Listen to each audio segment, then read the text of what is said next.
Hello sa inyo mga kaguhit kamay. Ngayong araw nga pala ay may video na naman tayo. So ito nga parang project natin ay si Sophie Pharmacy. Yan. Sensya na nakutala ko doon. Ayan. So tingnan na lang natin. Pasensya na. Yung drawing ko hindi pa maganda. Haha. Pero ayusin na natin niya sa susunod. Yan. Panoorin na lang natin mga lodi.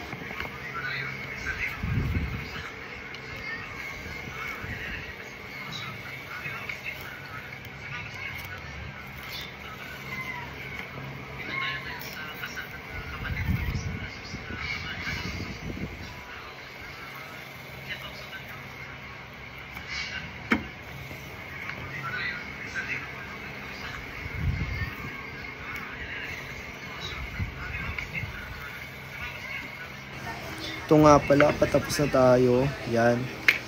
Yan o. Naayos ko na nga pala yung mga gamit ko dyan. Ay, tamang inom lang pala. Bagong umaga, kakadrawing na agad. Yan. So, yan na nga pala Lodi. Papadala ko na. So, wash out sa'yo ate. Pasensya na, ganyan pa yung drawing ko. Bagong gising eh. Haha.